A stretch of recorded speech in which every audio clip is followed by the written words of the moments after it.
Hello everyone, good evening. Welcome back to Exam Guru and today I discussed about full syllabus test 5. तो चलिए बच्चों start करते हैं question number 1 से। तो लाइट रिएक्शन और photosynthesis supply which of the following C3 cycle to biosynthesis phase. Biosynthesis पर बोले तो डार्क रिएक्शन। क्वेश्चन सिंपल ये कह रहा है कि आपकी जो फोटोकेमिकल रिएक्शन है बोले तो लाइट रिएक्शन है, दी जा रहा था फोटोकेमिकल रिएक्शन। फोटोकेमिकल रिएक्शन इसकी ऐसी कौन सी चीज है जो डार्क रिएक्शन बोले तो बायोसिंथेसिस फेज में यूज कर ली जाती है।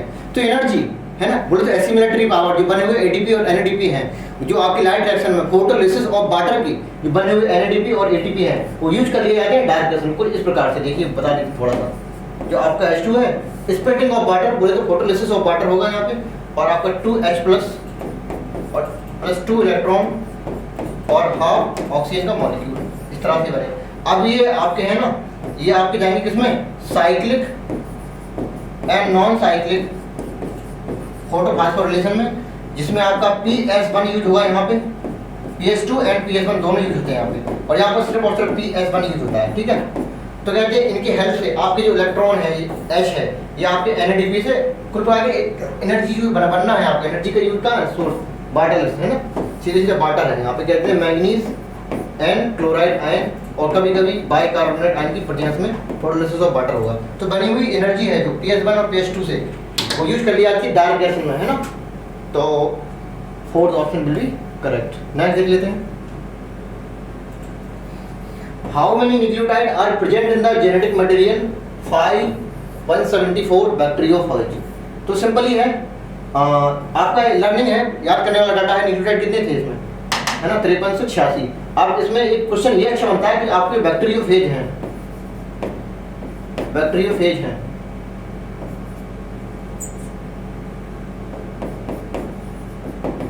बैक्टीरियोफेज जो है आपका क्यू बैक्टीरियोफेज, और आपका कहते हैं T2 या फिर लैम्डा बैक्टीरियोफेज, और कौन सा 5 क्रॉस 174।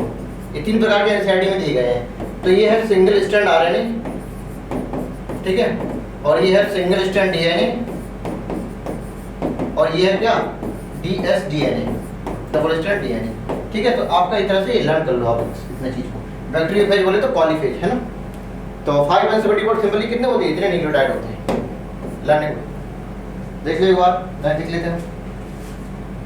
कहते हैं Hershey and Chase experiment DNA T2 phage. अच्छा T2 फेज में चेंज होगा, T2 फेज वाला है ना, कौन सा dsDNA वाला है ना, T2 फेज लैम्डा वाला। रेडियोएक्टिव बाई, अच्छा ये डीएनए की रेडियोएक्टिविटी पूछ रहा है। देखो हर्षे चेंज मतलब ये फाइनली डीएनए जेनेटिक मटेरियल की फाइनली प्रूफ किसने किया था, हर्षे एंड चेंज ने। कब किया था, 1952 में। इन्होंने क्या किया, 2 एक्सपेरिमेंट लिए थे। इन्होंने बैक्टीरियोफेज लिया, बैक्टीरियोफेज लिया इस प्रकार से। एक बार क्या किया इन्होंने, जो प्रोटीन कोड है इसको रेडियोएक्टिविटी दी, मतलब सल्फर 35 ले लिया यहाँ पे, और नॉर्मल सल्फर कितना होता है S32, और फास्फोरस कितना होता है P31। तो ये चीज ना लेके अगर सल्फर को रेडियोएक्टिव लेना है तो ले लेते हैं S35, और इसको रेडियोएक्टिव लेना है तो ले लेते हैं P32। ठीक है, तो प्रोटीन कोड को अगर हम रेडियोएक्टिव लेंगे तो S35, और अगर मान लो जेनेटिक मटेरियल बोले तो डीएनए को अगर रेडियोएक्टिव लेना है अंदर के डीएनए को तो रेडियोएक्टिविटी क्या लेंगे P32। ठीक है, अब आगे का एक्सपेरिमेंट इन्होंने किया, इतना बताने की जरूरत है नहीं, सिंपली आपको P32 आंसर आ जाएगा, है ना। तो थोड़ा सा वीडियो करें, फिर भी आपको बता देते हैं। इन्होंने तीन मेथड थे इसमें, कौन कौन से थे, ब्लेंडिंग और इन्फेक्शन था, इसके बाद ब्लेंडिंग था और सेंट्रीफ्यूगेशन था। 3 प्रोसेस में फाइनली इन्होंने एक रिजल्ट निकाला और बता दिया कि डीएनए इज जेनेटिक मटेरियल, है ना। तो सिंपल इसमें बता था ना, डीएनए का कैसे ले लिया, P32 लिया था उन्होंने। अगर वो वाला क्वेश्चन में प्रोटीन पूछा होता तो S35 आंसर होता। ठीक है, कहते हैं population of organism a gene for which there are the 2 allele, ठीक है, D और D। तो कैपिटल D क्या हो जाएगा, डोमिनेंट एलील है, और स्मॉल d रिसेसिव एलील। तो एलील फ्रीक्वेंसी D बराबर होने दिया कैपिटल D कितनी 0.8, हेंस ये स्मॉल d हो जाएगा कितना हो जाएगा 0.2, है ना। 1 से सब्ट्रैक्ट कर देते हैं तो स्मॉल d इतना हो जाएगा। तो कहते हैं आपकी according to NCERT P² plus Q² plus 2PQ = 1, ये आपका पूरा फॉर्मूला होता है ना। तो अगर कैपिटल D बराबर इतना हो जाएगा तो D² कितना हो जाएगा 0. कितना हो जाएगा, स्क्वायर कर दो इसको 0.64 हो जाएगा। ठीक है, और स्मॉल d का स्क्वायर कितना आ जाएगा, ये स्मॉल डी अगर 0.2 है तो जितना हो जाएगा 0.04, है ना। और क्वेश्चन में पूछा गया है फ्रीक्वेंसी ऑफ हेटेरोजाइगस एलील, बोले तो 2pq पूछा गया हमसे, ये क्वेश्चन अच्छा बन जाता है, एक बार नीट में आया क्वेश्चन है ये। तो 2pq पूछा गया, तो मतलब इसमें क्या 2 कैपिटल टी स्मॉल टी हमको बताना है। कैपिटल टी कितना है 0.8 मल्टीप्लाइड बाई 2 और 0.8, है ना, कितना आ जाएगा 0.8 और 0.2 0.2, तो उसमें मल्टीप्लाई कितनी आ जाएगी 0.32, ठीक है। तो ये आ जाएगा आंसर। और बाकी दो ऑप्शन है, ये भी है, देखो ये कैपिटल डी स्क्वायर है ये, और ये क्या है स्मॉल डी स्क्वायर है, और ये क्या है 2d स्मॉल डी। तो frequency of dominant allele answer अगर पूछा होता इसी क्वेश्चन में तीनों रिवाइज कर दिए थे तो आंसर फर्स्ट होता, फ्रीक्वेंसी ऑफ रेसेसिव एलील होता तो आंसर सेकंड होता, और हेटेरोजाइगस एलील फ्रीक्वेंसी होता तो आंसर थर्ड होता, ठीक है। तो इसलिए तीनों ऑप्शन इसमें बना दिए गए हैं, third option will be correct. Next देख लेते हैं, select the correct option with respect to biodiversity different region में। अच्छा ठीक है, असेंडिंग ऑर्डर में बताना, मतलब इंक्रीजिंग ऑर्डर में, ठीक है। देख लेते हैं। अच्छा ट्रॉपिकल टेम्परेचर, देखो आपका ये अर्थ है, ये आपका रीजन इक्वेटर वाला रीजन होता है, ये क्या होते हैं ट्रॉपिकल रीजन, ठीक है, ट्रॉपिकल रीजन। जब ऊपर नीचे जाएंगे, आप ऊपर जाओ या नीचे जाओ, जब ऐसे ऊपर नहीं जाते तो कहते हैं लैटिट्यूडिनल ग्रेडियंट, लैटिट्यूडिनल ग्रेडियंट जाते हैं, ठीक है। टेम्परेचर बढ़ेगा, यहाँ पर टेम्परेचर होता है, और जहाँ पर जैसे ऊपर तक बढ़ेंगे तो टेम्परेचर डिक्रीज होता है, जिससे बायोडायवर्सिटी भी लगभग डिक्रीज होती जाती है।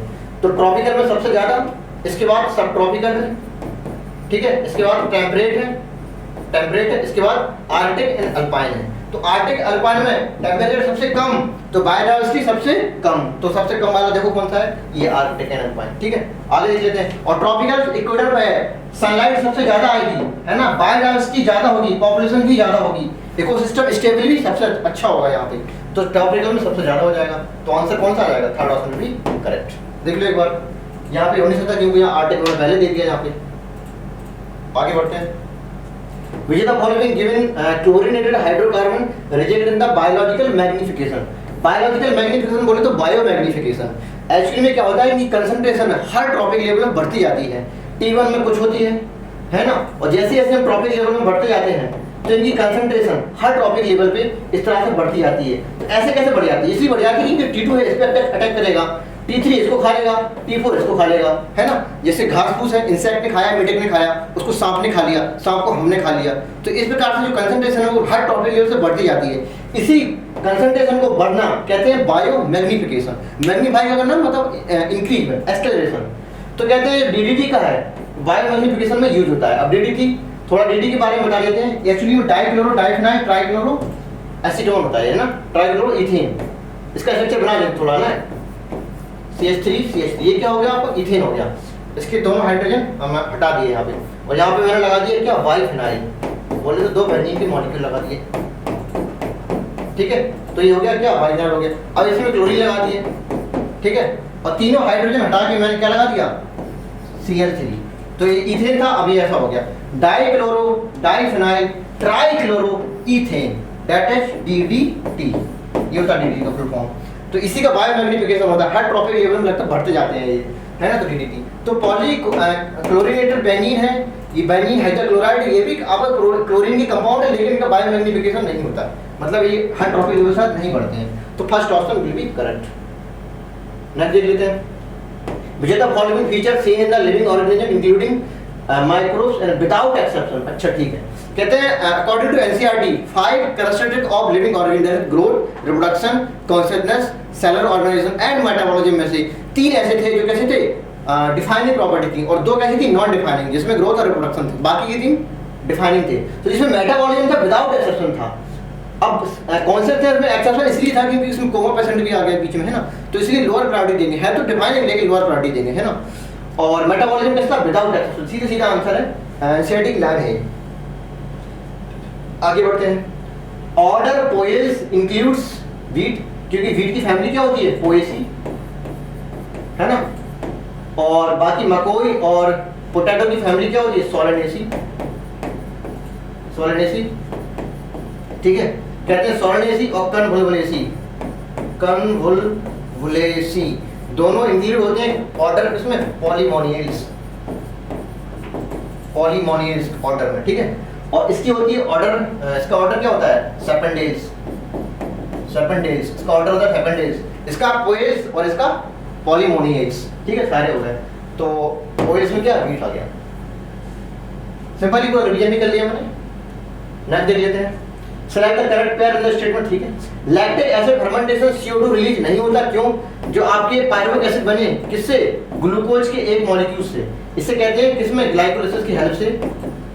ग्लाइकोलाइसिस जो 10 स्टेप प्रोसेस होता है, इसकी हेल्प से बना हुआ पायरुविक एसिड का फैट क्या है? फैट ये है, या तो चला जाएगा एनारोबिक पीरियड में, यहाँ पर चला जाएगा ये एरोबिक में, या पर इसका हो जाएगा फर्मेंटेशन। इसके 3 फैट हैं, ठीक है। अगर ये हो जाएगा इसका एनारोबिक पीरियड तो कहते हैं लैक्टिक एसिड बनता है, कहते हैं 3 कार्बन का, ठीक है। अगर होता है फर्मेंटेशन तो कहते हैं C2H5OH प्लस CO2 बनेगा, है ना। ये कितना है? 3 कार्बन का है। कितने? 2 मॉलिक्यूल बनते हैं, ये 6 कार्बन का होता है, ठीक है, 6 कार्बन का है। अब यहाँ हो गया, अब एरोबिक में चला जाएगा तो फाइनली CO2 प्लस H2 बन जाएगा, 6CO2 प्लस CH2, ठीक है। ये क्रैब साइकिल में चले जाएंगे। ये फर्मेंटेशन है जिसमें CO2 रिलीज होती है, लेकिन ये 3 कार्बन का कंपाउंड है, तो यहाँ पे लैक्टिक एसिड फर्मेंटेशन में या लैक्टिक एसिड एनारोबिक ब्रेकडाउन में CO2 का रिलीज नहीं होता है। ये एक्चुअली में नीट में आया हुआ क्वेश्चन है ये, ठीक है। तो लैक्टिक एसिड फर्मेंटेशन में CO2 का रिलीज नहीं होगा, ये कह रहा होता है, तो गलत हो गया ये। अब बाकी स्ट्रक्चर में बता सकता हूँ पायरुविक एसिड का स्ट्रक्चर कैसे होता है। CH3 C11O COOH, ठीक है। ये आपको क्या पायरुविक एसिड है। यहाँ पे कुछ नहीं है, हाई डबल बॉन्ड टूटेगा, इसमें शिफ्टिंग होगी माइनस, यहाँ प्लस, हाइड्रोजन यहाँ पे चिपक जाएगा तो बन जाएगा CH3 CH ऊपर OH लग जाएगा और यहाँ पे COOH जो करते हुए, तो यहाँ पे कीटोन ग्रुप था, यहाँ पे एल्कोहल ग्रुप है। ये क्या है? लैक्टिक एसिड है, और ये क्या था? Pyruvic acid. ये डिफरेंस है, 3 कार्बन का है, साफ दिख रहा है, ठीक है। तो पहला आपका गलत हो गया, इसको देख लेते हैं। एंजाइम फॉर ट्राइकार्बोक्सिल साइकिल बोले तो Krebs cycle present in the mitochondrial matrix में सही जवाब है ना। सारे एंजाइम जो मैट्रिक्स में ही होते हैं, सिर्फ एक को छोड़ के, वो सब्स्टिट्यूट डिहाइड्रोजन। ये कहाँ होता है? स्पेस में, यहाँ पे इनर मेम्ब्रेन के पास, ठीक है। फाउंड इन द साइटोसोल क्या? नहीं, अभी भी बताया कि इनर मेम्ब्रेन में होता है, ये गलत हो गया आपका। Cytochrome are found in the, जितने भी आपके इलेक्ट्रॉन कैरियर है सारे के सारे कहाँ? इनर मेम्ब्रेन बोले तो क्रिस्टी में होते हैं, तो ये भी आपका सही हो गया। पूछा गया था, सही पूछे तो सही हो गया, B and D, third option will be correct. देख लो एक बार, नेक्स्ट देख लेते हैं। Mutation breeding resistant to yellow material requirement बोले तो बाईएमबी and powdery mildew are introduced by mutation breeding से बने थे। एक्चुअली में they are the non classical breeding, या पर सिंपली बोलो क्या? नॉन कन्वेंशनल, परंपरागत, है ना। एक हाइब्रिडाइजेशन वाली थी, कौन सी थी? कन्वेंशनल, क्लासिकल, है ना। इसमें इसी में डिसीज असेंडेंट इसमें भी बनाते थे, लेकिन कुछ म्यूटेशन ब्रीडिंग से बोले तो नॉन क्लासिकल या नॉन कन्वेंशनल मेथड से भी बनाते थे, जिसमें बाईएमबी के अगेंस्ट कौन था? म्यूवीन, और इसके अगेंस्ट एक और बनाते थे, कौन सी? भिंडी बोले तो अकरा, एबिलमस्कस एस्कुलेंटस, आल्सो अगेंस्ट डिसीज रेजिस्टेंट था। इसमें इसमें बोले थे परप्राणी क्रांति, भिंडी वाला, ठीक है। तो आपका इसमें म्यूटेशन ब्रीडिंग से बनाएंगे, सिंपल याद रखो बस, second option will be correct. Next देख लेते हैं। लिंडमैन का 10% एनर्जी लो, लिंडमैन का 10% एनर्जी लो लगेगा इसमें, हाइड्रोफिल लेवल के साथ 10% एनर्जी ट्रांसफर होती है। कहते हैं अगर इसके पास कितना है? 10 जूल है, इसके पास 10 जूल है, तो 10 का 10% आगे, ये आपका T1 हो गया, ये T2 है, ये T3 है, ये T4 है।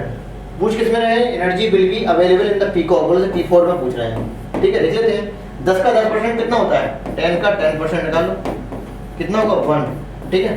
ऐसे ही 1 का निकाल लेंगे, 1 का 10% निकाल लिया, ये लो कितना हो जाएगा? 0.1। इस प्रकार से निकालते जाएंगे, है ना। तो सिंपली अगर डायरेक्ट निकालना है तो एक एक पॉइंट कम करते जाओ, मतलब आगे खिसकाते जाओ, या 10 से डिवाइड करते जाओ। 10 का हो गया 1, एक पॉइंट लगाओ 0.1, एक और आगे खिसका दो लेफ्ट साइड, तो 0.01, ठीक है। ये सिंपल जल्दी तरीका होता है, ये थोड़ा टाइम टेकिंग है, ठीक है। तो आपका पीको के पास 0.01 एनर्जी ट्रांसफर होगी, third option will be correct. Next देख लेते हैं। Which of the following population interaction partner कह रहा है adversely affected, बोले तो इसको नुकसान हो रहा है, ठीक है, माइनस हो गया ये। अदर क्या हो रहा है? neither benefited nor harm, बोले इससे कोई फर्क नहीं पड़ रहा, बोले तो 0, तो -0 वाला कौन सा है? अमेंसालिज्म, ठीक है। म्यूचुअलिज्म क्या था? प्लस था, कॉमनसलिज्म क्या था? +0 था, ये -0 हो गया। पैरासिज्म क्या था? प्लस था, ठीक है। एक और था प्लस माइनस वाले, कौन सा? प्रीडेशन, ठीक है। एक था कंपटीशन, दोनों को हानि होती है, माइनस, ठीक है। तो सारे ऑप्शन पूरा रिवीजन हो गया आपका, ठीक है। तो third option will be correct. Next देख लेते हैं। Select the correct sequence. अच्छा, इनसाइड से आउटसाइड किसमें? वॉल ऑफ माइक्रोस्पोरेंजिया, बोले तो एंथर वॉल, ठीक है, एंथर की बॉल को अंदर से बाहर की तरफ में सीक्वेंस बताना है। तो सबसे पहले टेपिडम सबसे अंदर है, इसके बाद मिडिल लेयर, फिर एंडोथीसियम एंड एपिडर्मिस, ठीक है। तो बाहर वाली दोनों कैसी, ई वाले याद रखो, ई वाले, ठीक है, सबसे बाहर है। तो ये तो ऑप्शन होगा नहीं आपका, है ना, ये भी नहीं होगा कि ई वाले बाहर है, दोनों ये अंदर कर दिए इन्होंने, तो ये सही है आपका। एंडोथीसियम सबसे बाहर नहीं है, एपिडर्मिस सबसे बाहर होगी, ठीक है। तो थर्ड ऑप्शन में भी करेक्ट। नेक्स्ट देख लेते हैं, which of the following is not a main source of biofertilizer? Biofertiliser देखो, बैक्टीरियोवायरस बायो कंट्रोल एजेंट होता है, बायोफर्टिलाइजर नहीं होता है। बाकी ग्लोमस भी आपके बायोफर्टिलाइजर है, एक प्रकार का जीनस होता है ना, माइक्रोराइजा का जीनस होता है। ऑस्ट्रेटोरिया भी नाइट्रोजन फिक्सेशन में हेल्प करेगा, नोस्ट्राकोनामिना, ठीक है, ब्लोटिंग एनर्जी होती है। एजिटोबैक्टर भी आपका क्या है, बायोफर्टिलाइजर है। अब थोड़ा बता देते हैं इसके बारे में। एक्चुअली में ऐसा रख लो, कब से रो रहा, KAB से रो रहा, कब से रो रहा, ये आपके लिए क्या है, दोनों के दोनों क्या है, ये है आपकी नाइट्रोजन फिक्सन, नाइट्रोजन फिक्सर है। कैसे, फ्री लिविंग, मतलब किसी के साथ कोई रिलेशन रखेंगे, फ्री लिविंग सॉइल में पड़े हैं, मतलब कोई सिम्बायोसिस नहीं, कोई पैरासिटिक नहीं, फ्री लिविंग। अब कब, मतलब क्लेबिसाइला, एजिटोबैक्टर, वीजिलैंकिया, क्लास्ट्रीडियम एंड रोडोस्पाइरम, ये 5 प्रकार के बैक्टीरिया हो गए। ये वाले अलग लिखे, ये दोनों अलग लिखे, मतलब ये कौन से हैं, फ्री लिविंग एरोबिक, और ये कैसे है, फ्री लिविंग एनारोबिक, ठीक है, दोनों के दोनों याद रख लो। तो Klebsiella, Azotobacter, Beijerinckia, Clostridium and Rhodospirillum, both are the nitrogen fixation in free living form. तो not are the bacteriovirus, they are the bio control agent. तो second option will be correct. Next देख लेते हैं, select the odd one with respect to simple diffusion की regarding, ठीक है। Slow process होता है, सही बात है, पैसिवली होता है, कोई एनर्जी खर्च नहीं होता है, लिखा है कि देन द एक्टिव प्रोसेस, ठीक है, ये सही हो गया।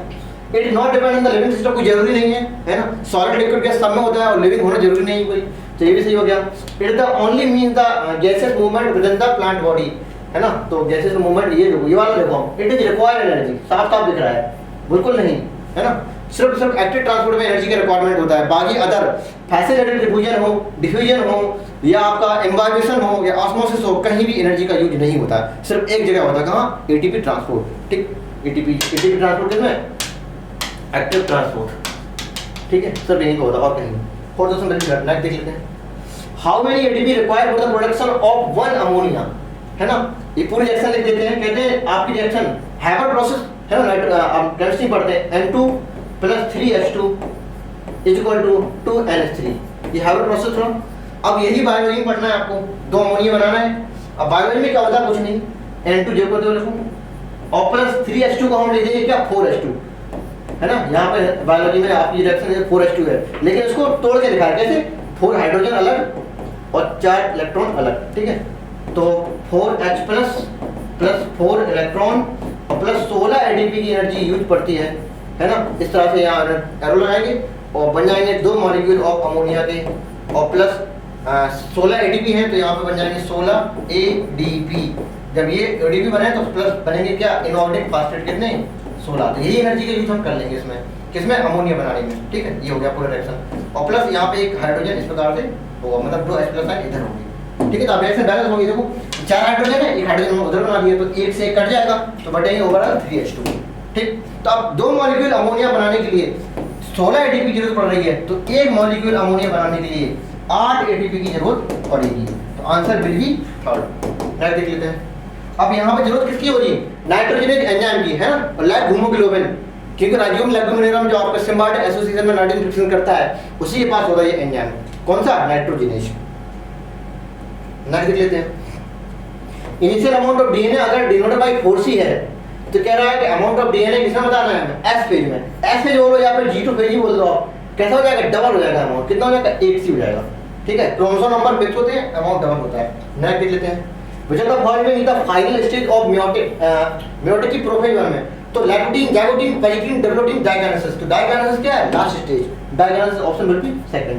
नेक्स्ट देख लेते हैं, seed are present but not covered, अच्छा, इन मेंबर ऑफ, किसमें, सीड तो है लेकिन कवर्ड नहीं है, तो एंजियोस्पर्म में भी सीड होता है ना, इसमें भी सीड होता है, लेकिन इसमें सीड हैबिट होती है, देखिए सीड नहीं होती है, सीड हैबिट होती है, मतलब सीड जैसे हैबिट स्टार्ट हुई यहाँ, ठीक है।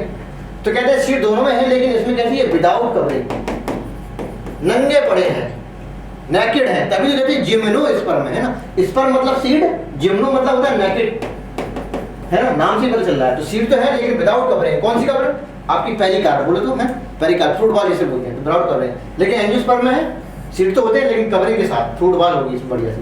तो फर्स्ट ऑप्शन बिल्कुल करेक्ट। तो 1 और 3 मत लगा देना, है ना, इसमें सीड ही नहीं होती, सीड हैबिट होती है actually. Algin water holding substance होता है किसका, ब्राउन एल्गी का। एक कैरोजीन होता है वाटर होल्डिंग सब्सटेंस, वो भी होता है किसका, रेड एल्गी का। तो एल्गिन किसका है, ब्राउन का। सेकंड ऑप्शन बिल्कुल करेक्ट। नेक्स्ट देख लेते हैं। A bacterial cell does not have, क्या नहीं होती बैक्टीरियल सेल के पास, फ्लैजेला तो सिर्फ यूकेरियोट के पास होते हैं, पॉली नहीं फ्लैजेला दोनों के पास होंगे ना, फ्लैजेला दोनों के पास होंगे, बस तरीका थोड़ा अलग होगा, है ना। एक के पास 1+0 होगा, एक के पास 9+2 वाले होंगे। पार्सफोलिपिड बाइलेयर दोनों के पास होती है ना। पॉड न्यूक्लियोटाइड बोले तो डीएनए, है ना, दोनों के पास होगा। लेकिन काइनेटोकोर ये बनते हैं किसमें, देखो ये क्रोमोसोम बनाया मैंने, ये क्रोमोसोम बनाया मैंने, ठीक है, ये सेंट्रोमियर है और ये क्या लगे, काइनेटोकोर। बैक्टीरिया में डीएनए तो होता है, ये डीएनए पड़ा है, धागे।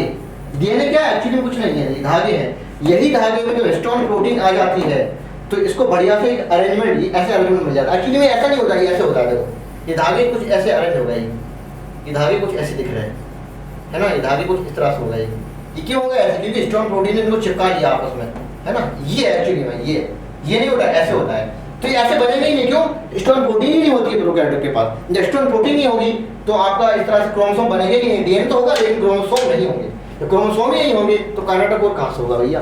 तो second option will be correct. Next देखते हैं, which mineral element found in the middle lamella of the plant, बोले तो कैल्शियम पैक्टेट। किसी में नहीं होती है कैल्शियम पैक्टेट की मिडिल लैमेला, है ना। इसका प्रीकर्सर कौन होता है, सेल प्लेट प्रीकर्सर होता है ना। तो calcium, third option will be correct. Next देख लेते हैं, pair of microtubule present in the singly, बोले तो सिंगलेट फॉर्म में, है ना, सिंगलेट फॉर्म में इन द सेंटर ऑफ, इसमें प्लाई में तो नहीं, बैक्टीरिया के पास होता है। सिलिया, हाँ ये सही है, क्यों, सिलिया हो चाहे फ्लैजिला हो, होता है 9+2 अरेंजमेंट, बोले तो पेरिफेरल माइक्रोट्यूब्यूल एंड साइटल माइक्रोट्यूब्यूल। ये कैसे होते हैं, डबलेट फॉर्म में है, ये कैसे सिंगलेट फॉर्म में है, तो इस प्रकार से, है ना।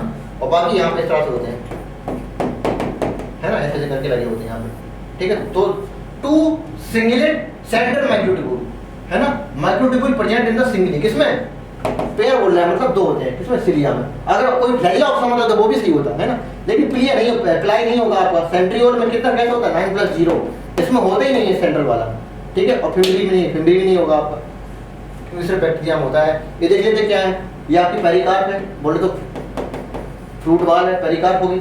ये आपका क्या, एंडोस्पर्म है, एंडोस्पर्म है। एक्चुअली स्ट्रक्चर किसका है, ये एक्चुअल स्ट्रक्चर किसका है, एम्ब्रियो ऑफ मोनोकॉट सीड, ठीक है। और ये आपकी स्ट्रक्चर सी है यहाँ पे। देखो एक्चुअली में हम पहले आपको बता दे रहे हैं एक्चुअली होता क्या, कहानी क्या होती है। ये मेसोकोटाइल, एपिकोटाइल, हाइपोकोटाइल, प्लीम्यूल, रेडिकल और 2 लार्ज शेप कॉटिलेडन। ये कॉटिलेडन हो गए, कॉटिलेडन 2 है तो मतलब ये क्या है, डाइकॉट हो गया, ये डाइकॉट के एम्ब्रियो बना दिया मैंने, ठीक। और ऐसे मोनोकॉट को बना देंगे, यहाँ भी mesocotyl, epicotyl, hypocotyl, plumule, radicle and single large shape cotyledon हो रहा है, इसको बोलते हैं स्कूटेलम, ठीक है। तो यहाँ पर 2 कॉटिलेडन है, डाइकॉट है, यहाँ पे 1 कॉटिलेडन है, स्कूटेलम बोलते हैं मोनोकॉट शीट में, सेम स्ट्रक्चर है। लेकिन इसमें एक और एक्स्ट्रा लेयर होती है ना। तो कॉलियोप्टाइल के ऊपर एक और होती है, यहाँ पे प्लीम्यूल के ऊपर जैसे कहते हैं कॉलियोप्टाइल, रेडिकल के ऊपर एक और होती है, इसको बोलते हैं कॉलियोराइजा। तो कॉलियोप्टाइल एंड कॉलियोराइजा ये दोनों कहाँ है, सिर्फ मोनोकॉट में है, ठीक है। तो इसमें क्या है, अब ये आपका जो सी स्ट्रक्चर है, ये क्या है, ये एंडोस्पर्म हो गया, ये आपकी प्लीम्यूल, ठीक है, ये प्लीम्यूल होगा आपका। और ये क्या है, कॉटिलेडन है, लेकिन मोनोकॉट में एक ही होता है, इसको क्या बोलेंगे, स्कूटेलम। तो ये आपका स्कूटेलम हो गया, सी स्कूटेलम। अब पढ़ लेते हैं, कहते हैं A is formed by the integument of the ovule. Integument of ovule से क्या बनता है, सीड बनते हैं, सीड कोड बनती है ना। और इसमें सीड कोड नहीं है, पेरिकार्प बोले तो फ्रूट है, फ्रूट बॉल है, सीड बॉल नहीं है, ठीक है। तो ये गलत हो गया आपका। और पूछ क्या रहे थे, given the statement coordinate is अच्छा करेक्ट, ट्रू नॉट ट्रू पूछ रहे हैं, बोले तो इनकरेक्ट पूछ रहे हैं, इनकरेक्ट हो गया आपका फर्स्ट ऑप्शन, है ना। ये देख लेते हैं, बी इज ट्रिप्लॉइड होती है तो एंडोस्पर्म 3n होता है, वो सही बात है, ये सही हो गया आपका। ए लार्ज कॉटिलेडन होता है, सी लार्ज कॉटिलेडन होता है, हाँ सी लार्ज कॉटिलेडन स्कूटेलम बोलते हैं, ये भी सही हो गया, ये भी सही हो गया। D enclose by coleoptile, D बोले तो प्लीम्यूल, अभी बताया मैंने, प्लीम्यूल किससे कवरिंग होती है, कॉलियोप्टाइल से, तो ये भी सही हो गया आपका, सारे सही है, फर्स्ट ऑप्शन भी इनकरेक्ट, है ना। नेक्स्ट देख लेते हैं, ये lower flower which of the following plant है वेरिएशन इन द लेंथ, है ना, मतलब डायनामस बोलते हैं इसको, डायनामस बोलते हैं। अभी दो प्रकार के होते हैं, एक होता है डायडायनामस, एक होता है टेट्राडायनामस, ठीक है। अगर स्टेमन दो बड़े और दो छोटे हों तो इसको तो डायडायनामस, अगर चार बड़े हों इस प्रकार से स्टेमन और दो छोटे हों बगल से, इसको बोलते हैं टेट्राडायनामस। ये चीज मिलेगी आपको मस्टर्ड में, ये मिलेगी मस्टर्ड में, और ये मिलेगा कहाँ, साल्विया में, ठीक है। तो साल्विया मस्टर्ड एनसीईआरटी में दिए हैं, लेकिन उन्होंने वो डायडायनामस टेट्राडायनामस नहीं बोला, तो आज हम बताते हैं आपको एक्चुअली में ये डाय और टेट्रा होते हैं, ठीक है। तो वेरिएशन लेंथ कहाँ मिलेगा आपका, साल्विया में और मस्टर्ड में, तो सी एंड डी में, ठीक है। तो C and D 4000 will be correct. Next देख लेते हैं। अच्छा, ग्राउंड टिश्यू पूछ रहा है इसमें, ग्राउंड टिश्यू, तो ग्राउंड टिश्यू क्या होता है, एपिडर्मिस को छोड़ दो बाहर की, ठीक है, और अंदर के वैस्कुलर बंडल को छोड़ दो, वैस्कुलर बंडल जाइलम फ्लोएम को छोड़ दो, बाकी जितना बीच में ये बचा है क्या होता है, ग्राउंड टिश्यू होता है। तो प्रॉब्लम क्या होता है, एंजियोस्पर्म में the tissue except epidermis and vascular bundle are the ground tissue system. तो यहाँ पे एपिडर्मिस एंड ग्राउंड, तुम्हारा क्या वैस्कुलर बंडल हो जाएगा, epidermis and vascular bundle, third option will be correct. Next देख लेते हैं। वाटर कंटेनिंग कैविटी किसमें होती है, मोनोकॉट के स्टेम में होती है, ठीक है, सीधे सीधे NCERT gland, third option will be correct, इसमें ज्यादा टाइम लेने की जरूरत नहीं है ना। आइडेंटिफाई द इनकरेक्ट वन, नीरोस्पोरा, नीरोस्पोरा किसका है, एस्कोमाइसीटीज का, ठीक है, एस्को का है। तो कहते हैं दे हैव सिनोसिटिक माइसीलिया, नहीं, ये इनकरेक्ट हो गया, क्यों, ये होती है फाइको के पास ना, फाइकोमाइसीटीज के पास। एसेक्सुअल रिप्रोडक्शन कोनिडिया के द्वारा होता है, not only this but also deuteromycetes में भी क्या होता है, ड्यूटेरोमाइसीटीज में कोनिडिया के द्वारा होता है एसेक्सुअल। सेकंडरी बोलते हैं एस्कोमाइसीटीज को, सही है। ये शॉर्ट डायकैरियोपेडबल, डायकैरियोपेडबल N+ND होता है इसमें, ये भी सही है ना। ये तो बैसिडियोमाइसीटीज के पास भी था ये कैरेक्टर, ठीक है। तो फर्स्ट ऑप्शन इनकरेक्ट है आपका। नेक्स्ट देख लेते हैं। Choose the organ with respect to sexual spore in the fungus which is produce, ठीक है। सेक्सुअल स्पोर के बारे में बता रहा है। अब सेक्सुअल स्पोर सारे क्या है, सेक्सुअल स्पोर हैं। अब किसमें क्या बनते हैं मैं बता देता हूँ, सेक्सुअल स्पोर सबकी। सबसे पहले हम पढ़ते हैं फाइकोमाइसीटीज, फिर एस्को, फिर बैसिडियो और फिर ड्यूटेरो। तो ड्यूटेरो में सेक्सुअल रिप्रोडक्शन एब्सेंट होगा, इस वजह से सेक्सुअल स्पोर नहीं बनेंगे। इसमें आपके देखो ऐसे एनाइसो में सेक्सुअल रिप्रोडक्शन होता है ना, तो उनकी जो मेल और फीमेल गैमेट बनके जो जाइगोट बनाते हैं, एक्चुअली में जाइगोट, इसका जो जाइगोट होता है ना, जाइगोट है, इसी जाइगोट के दो नाम देते हैं। इसी जाइगोट का नाम क्या, या तो बोलेंगे ऊस्पोर, या फिर बोलेंगे क्या, या तो ऊस्पोर बोलेंगे, या फिर बोलेंगे क्या, जाइगोस्पोर।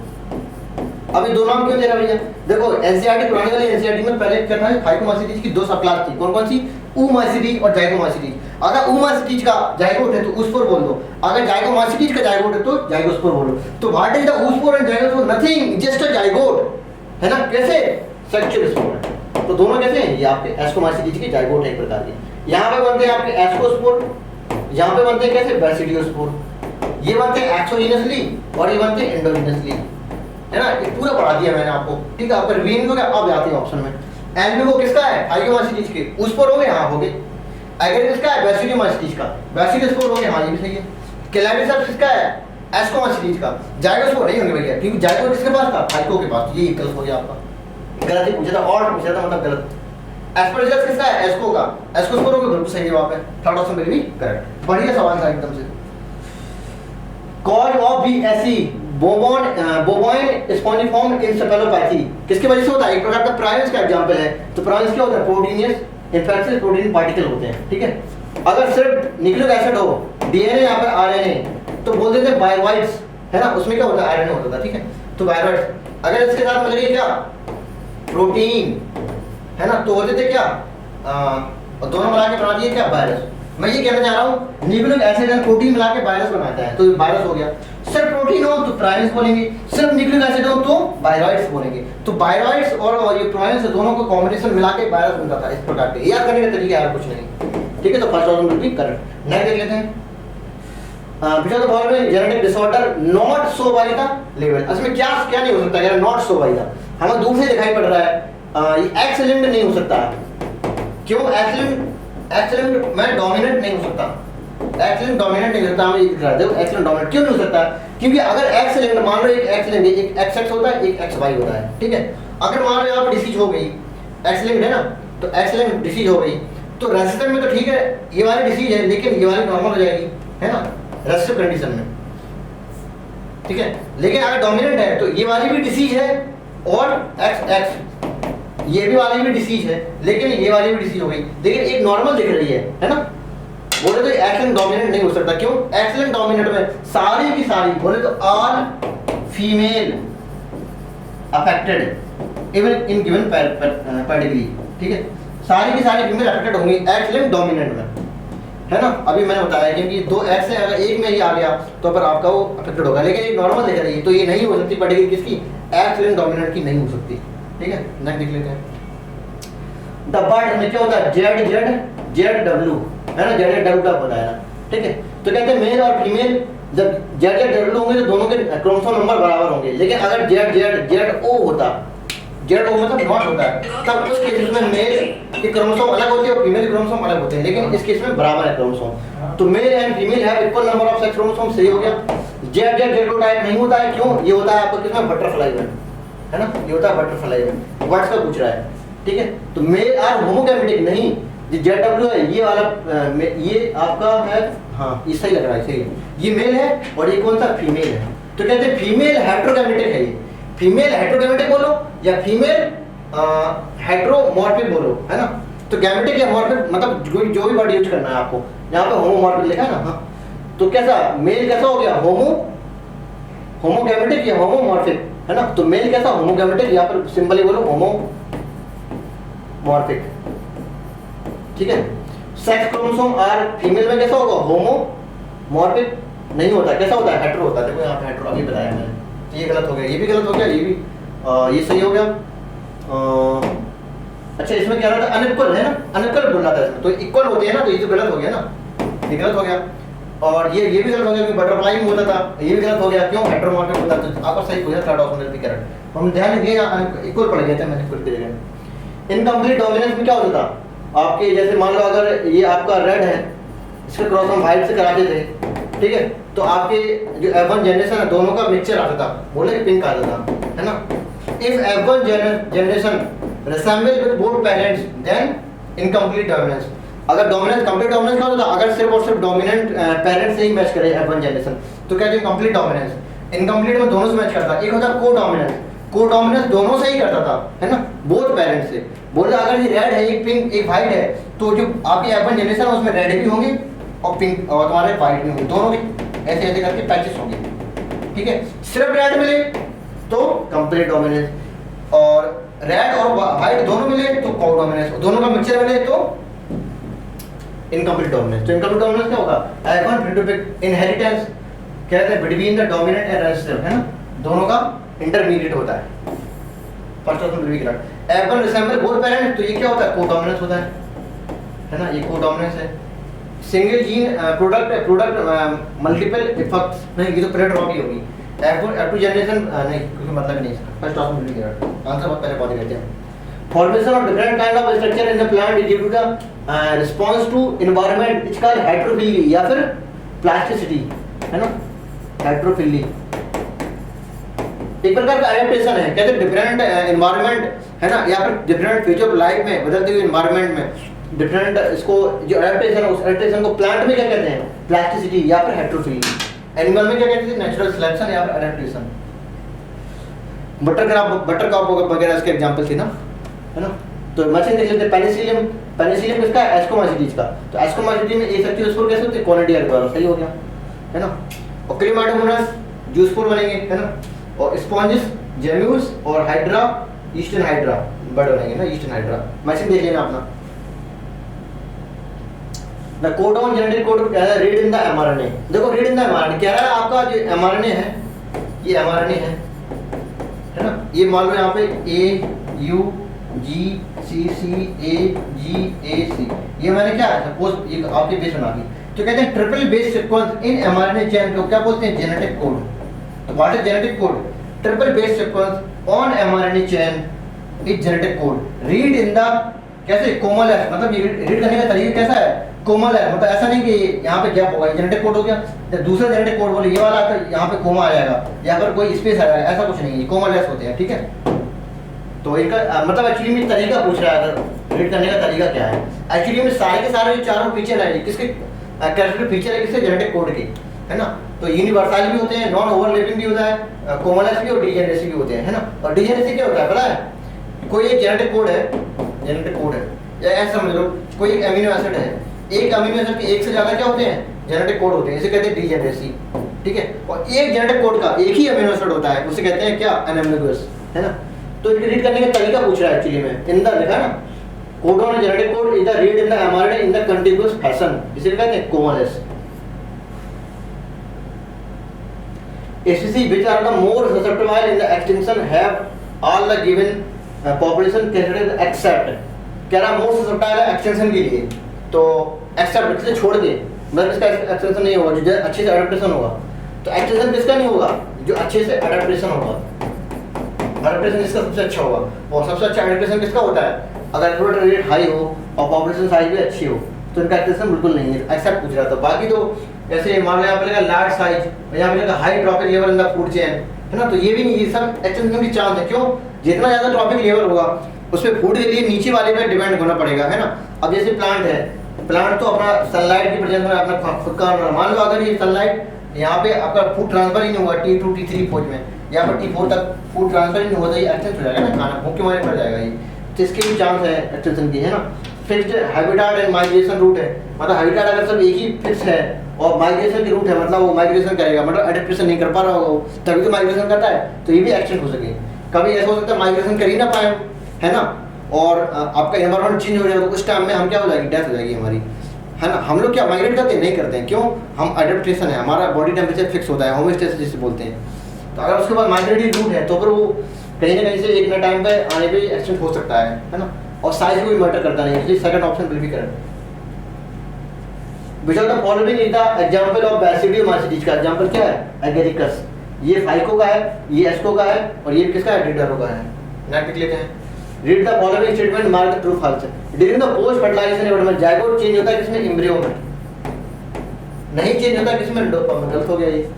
सिनर्जिक एंटीबॉडीज है सब डिजेनरेट हो रहे, ये सही हो गया, तो false and true, third option will be correct. Next लेते हैं, select the incorrect statement with regard to symplastic pathway. Symplastic pathway में क्या होता है, may be aided by cytoplasmic, बिल्कुल सही बात है, आपकी सेल मेम्ब्रेन है, इसके अंदर साइटोप्लाज्म भरा है, तो सबको भेजते हुए निकलता है जो सीधा सीधा आता है, उसे कहते हैं सिम्प्लास्टिक, और जगह बनाते हुए निकले ऐसे करके तो बोलते हैं एपोप्लास्टिक, है ना। और ये कैसा होता है, एक्टिव, ये कैसा होता है, पैसिव, है ना, कौन सा सिम वाला, सिम्प्लास्टिक, और ये कौन सा एपो वाला है, ठीक है। तो इंटरसेलुलर स्पेस के थ्रू जाए तो एपोप्लास्टिक, और सीधे साइटोप्लाज्म सेल मेम्ब्रेन कुछ भी बीच में है सबको पेनिट्रेट करते हुए जाए तो सिम्प्लास्टिक। ये स्लोअर होता है, क्यों, सबको क्रॉस करना है, एनर्जी खर्च होती है सबको क्रॉस करने में, है ना। तो कहते हैं वाटर मूवमेंट रिलेटेड स्लोअर होता है, वो सही बात है। Cytoplasm streaming movement down the potential gradient, down the potential gradient मतलब इसका पोटेंशियल ग्रेडियंट यहाँ कम है, क्यों, कंसंट्रेशन ज्यादा है तो वाटर पोटेंशियल इसका कम होगा, यहाँ पर कंसंट्रेशन कम होगी तो यहाँ वाटर पोटेंशियल ज्यादा होगा, है ना। पॉजिटिव में तो नहीं होगा लेकिन होगा लेस नेगेटिव, यहाँ मोर नेगेटिव है, तो down the potential gradient movement होता है, तो ये भी सही हो गया। Does not involve the crossing in the cell, नहीं इन्वॉल्व होते हैं क्रॉसिंग में, है ना, तो इनकरेक्ट पूछा था, fourth option will be correct. Next देख लेते हैं, रेप्टिकुलम रेटिकुलम में ATS reticulum, ATS type reticulum ribosome, अच्छा ये क्या हो गया, रब एंडोप्लाज्मिक रेटिकुलम, ये इधर आना चाहिए रेटिकुलम, ठीक है, है एटीएस टाइप राइबोसोम, एक बार देख लेते पेपर में गड़बड़ नहीं है। क्वेश्चन नंबर 141, रब एंडोप्लाज्मिक रेटिकुलम पेपर में सही है ना, यहाँ पर साइड में गड़बड़ होगी, रेटिकुलम इधर आएगा, ठीक है। तो रब एंडोप्लाज्मिक रेटिकुलम में एटीएस राइबोसोम होता है, बिल्कुल सही बात है। बाकी 70s कहाँ, माइटोकॉन्ड्रिया और प्लास्टिड वगैरह के पास होते हैं ना, और साइटोप्लाज्म में भी एटीएस ही होते हैं। तो पॉलीसोम क्या होता है, एक सिंगल एमआरएनए चेन में काफी सारे अगर राइबोसोम लग जाए, है ना, किसमें होता है, प्रोकैरियोट में होता है ये, उसे कहते हैं पॉलीसोम या पॉलीराइबोसोम। तो सिंगल राइबोसोम नहीं, मैनी राइबोसोम हैविंग, यहाँ आरएनए नहीं एमआरएनए होना चाहिए था, ठीक है, तो ये गलत हो गया आपका, यहाँ मैनी होना चाहिए था और यहाँ पे एमआरएनए होना चाहिए था, तो इनकरेक्ट यही हो गया आपका। एमाइलोब्लास्ट क्या होता है, एक प्रकार का फूड स्टोर करने वाला ल्यूकोप्लास्ट होता है, सही बात है ना। ल्यूकोप्लास्ट के तीन प्रकार के होते थे, एमाइलोब्लास्ट, एलायोब्लास्ट और प्रोटीनो, है ना, एलायोब्लास्ट, तो तीन प्रकार के हो गया। तो आपकी एक प्रकार का ल्यूकोप्लास्ट है, स्टार्च फैट स्टोरिंग में एमाइलोब्लास्ट ही होता है, गोल्गी अपरेटस में सिस्टम से मिलकर बना होता है, ये भी ठीक हो गया आपका, है ना। All the following feature in common to both P and McCoy, P and McCoy, ये किसकी, इसकी फैमिली क्या होती है, फैबेसी, है ना, फैबेसी, इसकी होती है क्या, सोलानेसी, सोलानेसी, अब एक काम करते हैं, हम इसके बना लेते हैं फ्लोर फार्मूला। फैबेसी में क्या होता है, जाइगोमॉर्फिक फ्लावर था, है ना, बाइसेक्सुअल थे, बोले तो हर्माफ्रोडाइट बोल सकते हैं, बाइसेक्सुअल। और क्या था, थोड़ा नीचे बनाते हैं, ठीक है, जाइगोमॉर्फिक सिमेट्री।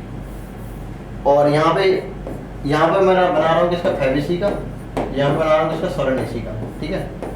जाइगोमॉर्फिक, ये एक्टिनोमॉर्फिक हो गया, ये भी तुम्हारा बाइसेक्सुअल है और ये भी कैसे थे, बाइसेक्सुअल थे, ठीक है। इसके बाद कैलस में आते हैं, सेपल में आते हैं, तो ये कैसे थे, गैमोसेपलस थे, तो यहाँ भी कैसा था, गैमोसेपलस था, ये भी थी, ठीक है। अब कार्पल में आते हैं, बोले तो पेटल में आते हैं, पेटल्स का C1+2+2 था, बोले तो कैसे बाइसेरी एस्टिवेशन था। और यहाँ पे कोरोला कैसे थे, 5C5, है ना, गामो पेटलस था। और से एंड्रोसियम कितने 10 होते थे, 9+1 में, 9 कैसा था, जुड़े हुए थे, ठीक है। और ये गाइनोसियम 1 था और कैसे सुपीरियर ओवरी था। यहाँ पे गाइनोसियम 2 थे और ये भी सुपीरियर ओवरी से थे। और यहाँ पे एंड्रोसियम कितने थे, 5 थे। और यहाँ कोरोला से प्रकार से लगे हुए थे, बोले एपीपेटलस कंडीशन थी, ठीक है। और ये क्या हो गया, ये पूरा हो गया, ठीक है, ये पूरा हो गया। अब यहाँ पे देख लेते हैं, बाइसेक्सुअल फ्लावर दोनों होते हैं, सही है, ये कॉमन हो गया। Number of the Corolla in the each flower 5 होते हैं, ये भी ठीक है, यहाँ भी 5 है, देखो 1+2, ये भी 5 है और यहाँ भी 5 है, दोनों हो गए, ठीक है। ओवरी सुपीरियर, यहाँ भी सुपीरियर ओवरी है, देखो यहाँ भी सुपीरियर ओवरी है, ये भी सही हो गया। सीड आर एंडोस्पर्मिक, है ना, ये चीज इसमें नहीं दिखाई देगी, लेकिन एक्चुअली में एंडोस्पर्मिक सीड होते हैं, कौन से होते हैं, ओनली सोलिनेसी, ये होते हैं एंडोस्पर्मिक, ठीक है। ये कैसे होते हैं, फैबेसी नॉन एंडोस्पर्मिक होते हैं, तो ये आपको गलत हो गया, 4000 will be correct. But which are present in the axil of the leaf have meristematic cell left behind the pseudapical meristeme. दादा इंटरकैलरी मेरिस्टेम की बात कर रहे हैं, इंटरकैलरी मेरिस्टेम की बात कर रहा है ना, तो इंटरकैलरी मेरिस्टेम की बात कर रहा है, तो ये सही हो गया। इन ग्रासेस में क्या होता है, इंटरकैलरी मेरिस्टेम को छूट जाता है, रिस्पॉन्सिबल फॉर रीजनरेशन, छूट जाता है। एक्चुअली में क्या होता है कि एपिकल मेरिस्टेम है, जब उसकी इलोंगेशन होता है तो कुछ जगह पे छूट जाता है, उसे कहते हैं इंटरकैलरी मेरिस्टेम। तो आपकी जो लेटरल ब्रांचेस हैं और जो मतलब जो ग्रेजिंग एलिमेंट उनको काट देते हैं, उसको तोड़ देते हैं, तो उनका रीजनरेशन है वो भी किसके हेल्प से होता है, इंटरकैलरी मेरिस्टेम से। तो वही लाइन लिखिए यहाँ पे, ठीक है। तो दोनों आपके सही है, most option will be correct, third option will be correct. Next देखते हैं, फ्लैजिलेटेड प्रोटोजोन आपका ये सिलेटेड था और ये तो आपका प्रोटिस्टा में आएगा, ये तो आते ही नहीं है। ये ट्रिपैनोसोमा था फ्लैजिलेटेड, है ना, कॉज क्या रहता था, क्या स्लीपिंग सिकनेस करता था। ये अमीबा क्या अमीबॉइड में आता था, तो third option will be correct. Next देख लेते हैं, इन ह्यूमन में skin colour of inheritance, example of इसका पॉलीजेनिक इनहेरिटेंस कैसा था, ट्राई हाइब्रिड था, ट्राई हाइब्रिड था। इसका कितना आता था पूरा रेशियो, 20, यहाँ 15, 6, 1, 1, ये आता था रेशियो, है ना। एक होता था डाई हाइब्रिड, तो आपका जो स्किन देखो हाइट ऑफ द ह्यूमन पूछे या फिर skin colour of the human पूछे, तो किसका एग्जांपल होता है, पॉलीजेनिक इनहेरिटेंस का। ये ट्राई हाइब्रिड का हो गया, ठीक है। और डाई हाइब्रिड में भी क्रॉस आता था, कितना, 6:4:1, है ना, तो 6:4:1 ये आता था। एक्चुअली ये है नहीं आपके, ठीक है, कितना याद रखो उसका। The rate of formation of new organic matter by cow herbivore the forest. Actually में क्या होता है, आपके ये प्लांट है, ठीक है, ये आपका प्लांट हो गया, ये सनलाइट को ऑब्जर्व करेगा और बनाएगा क्या, ग्रास प्राइमरी प्रोडक्टिविटी, है ना। तो amount of organic matter produce by green plant या बोले तो producer in presence of sunlight, इसे कहते हैं ग्रास प्राइमरी प्रोडक्टिविटी। अब यही इसमें यूज कर लिया, अब इसमें कुछ रेस्पिरेटरी लॉसेस भी होंगे, है ना, तो जो निकल के आता है वो होता है एनपीपी। तो amount of matter produce after respiratory losses, ये क्या होता है, एनपीपी। यही एनपीपी ट्रांसफर होता है किसमें, आपके हर्बीवोर, मतलब जो घास खाने वाले होते हैं, इसमें ट्रांसफर हो जाएगा। अब यही हर्बीवोर बोले तो कंज्यूमर, ये क्या प्राइमरी कंज्यूमर तो है, यही कंज्यूमर एक नया ऑर्गेनिक मैटर बनाता है, क्या, न्यू ऑर्गेनिक मैटर बनाया। जैसे प्रोटीन बना लेंगे हम, है ना, जैसे हमने बिल्डिंग ब्लॉक बना रहे हैं, मसल बॉडी बना रहे हैं, तो नया ऑर्गेनिक मैटर हमारे यहाँ मसल में आ गया ना, तो जो मसल में आया वही वो क्या होता है, यही होती है सेकेंडरी प्रोडक्टिविटी, ठीक है। ये कैसी थी, प्राइमरी प्रोडक्टिविटी, ये सेकेंडरी प्रोडक्टिविटी। तो यही पूछ रहा है, rate of formation of new organic matter, है ना, तो ये हो गया, ठीक है, सेकेंडरी प्रोडक्टिविटी। और ग्रास प्राइमरी प्रोडक्टिविटी, ये GPP. Parasite found in the living organism, सही बात है। प्रेडेटर ओवर एक्सप्लॉइट नहीं करेगा, क्यों, नेचर कैसा होता है उसका, प्रूडेंट होता है ना, प्रूडेंट बोले तो कैसा, विवेकशील होता है, खाएगा तो भक्षण तो करेगा, लेकिन ऐसा नहीं, उसकी जो नीड है वो ग्रेड में चेंज नहीं होती है ना। अगर नीड ग्रेड में चेंज हो गई तो कहते हैं ओवर एक्सप्लॉइटेशन, मतलब वो एक्सटेंड हो जाएगी स्पीसीज। तो नेचर ग्रेडेशन का इन जनरली कैसा होता है, विवेक फील्ड प्रूडेंट नेचर का होता है, एनसीईआरटी की लाइन है। लाइकेन सिम्बायोटिक एसोसिएशन होता है, एलिस फंजाई का सही है, प्लस प्लस बोलते हैं, ये दोनों ही प्लस प्लस के हैं। म्यूचुअलिज्म माइक्रोराइजा क्या, symbiotic association of between fungi and root of higher plant, ये भी सही हो गया आपका। तो आपका गलत कौन सा हो गया, second option will B mismatch, है ना। सेलेक्ट द इनकरेक्ट पूछना है among the following. Gibberellin promote करेगा बोल्टिंग का सही है, इंटरनोडल इलॉन्गेशन बोलेंगे, ये भी सही हो गया। Oxygen biology distributed in the monocot में नहीं, डाइकॉट में, डाइकॉट में। तभी तो कहते हैं 2,4-D एक प्रकार का ऑप्शन है, यहाँ डी का मतलब डाइकॉट है, मतलब डाइकॉट, ये डाइकॉट की जो हर्बिसाइड है, ये हर्बिसाइड होता है एक तरह से, ये वाली है, इसी को किल करेगा डाइकॉट को, ठीक है। और cytokinesis delay in the leaf senescence को डिले करेगा, वो जवानी बना रखता है। एब्सिस के एडेस प्रमोट सीड डोमिनेंसी, है ना, तो ये भी आपका सही हो गया, सीड डोमिनेंसी को प्रमोट करेगा। तो इसका आंसर कौन सा हो जाएगा, आंसर कौन सा हो जाएगा, ये second option will be incorrect. Next देख लेते हैं, read the following statement and the true false दिखाना है। क्या NGO form most of the pollen grain shed in 3 cell, नहीं, मोस्ट ऑफ द कितना होता है 2 सेल स्टेज में, कितने 60%। एनसीईआरटी की लाइन है कि 60% एनजीओ फॉर्म 2 सेल स्टेज में सेड हो जाते हैं, मोस्ट बोले तो 60%, तो 2 3 नहीं 2 होना चाहिए, गलत हो गया। आउटर लेयर और पोलन ग्लैंड की स्पोरोपोलन होती है, एक्सैन किसकी बनी होती है, एक्सैन स्पोरोपोलन, ये सही हो गया, तो ये गलत, ये सही। The pollen gland of member Solanaceae कितना होती है इसकी वायबिलिटी, 1 मंथ। एनसीईआरटी में लिखी है फ्यू मंथ्स, है ना, बोले 30 डेज। और 30 मिनट्स किसकी होती थी, 30 मिनट्स किसकी होती थी, याद है, ग्रास फैमिली की, बोले तो वीट, है ना, वीट और राइस वगैरह, इनकी कितनी थी वायबिलिटी, पॉलीग्रेन की वायबिलिटी होती थी सिर्फ 30 डे, है ना, आधे घंटे, 30 मिनट्स सॉरी। तो आपके यहाँ पे लिखा 30 मिनट्स किसकी होती है वायबिलिटी, ग्रास फैमिली की। ये किसकी बता रहा है, सोलानेसी की, तो इनकी नहीं है। सोलानेसी 3 फैमिली होती थी, RSL, रोजेसी, सोलानेसी या लेगुमिनेसी, इनकी आपकी पॉलन की वायबिलिटी कितनी होती थी, मंथ्स, ये गलत हो गया आपको। Pollen grain can not use as a food supplement, नहीं यूज कर सकते हैं, है ना, रेस हॉर्सेस वगैरह, एथलीट वगैरह परफॉर्मेंस को इंक्रीज करने के लिए पोलन ग्रेन का यूज करते हैं, ये सिरप और टैबलेट के फॉर्म में आते हैं, तो ये गलत हो गया, है ना। तो सारे गलत हैं आपके, सिर्फ बी को छोड़ के, तो सिर्फ बी वाला आपका ट्रू है, बाकी सब गलत है ना, तो ट्रू बाकी सब फॉल्स है, तो थर्ड ऑप्शन भी गलत है। नेक्स्ट क्वेश्चन देख लेते हैं last, which stage of sewage treatment small जो पार्टिकल्स हैं उसको रिमूव कर दिया जाए, किसमें, प्राइमरी ट्रीटमेंट में, है ना। तो एक्चुअली में देखो ये प्राइमरी ट्रीटमेंट है और ये सेकेंडरी ट्रीटमेंट है, ये प्रकार का बायोलॉजिकल है ना, ये कैसा है, बायोलॉजिकल ट्रीटमेंट है, और ये कैसा है, फिजिकल ट्रीटमेंट है, फिजिकल ट्रीटमेंट है। अब ये इसमें क्या होता है, फिल्ट्रेशन होगा, filtration and sedimentation, filtration and sedimentation बोले तो इसकी छनाई होगी, इसके बाद उसका सेडिमेंटेशन मतलब जो बैठ जाएंगे तली में। तो filtration and sedimentation is the primary treatment, जिसमें स्मॉल पार्टिकल वगैरह को रिमूव कर दिया जाए, एक प्रकार का फिजिकल प्रोसेस है। ये बायोलॉजिकल ट्रीटमेंट है, जिसमें हम क्या करते हैं, इसमें हम बीओडी को कम करेंगे, बीओडी को रिड्यूस कराएंगे, ठीक है। ये कैसा होता है, एरोबिक प्रकार का, तो second option will be correct. Okay, thank you, bye bye.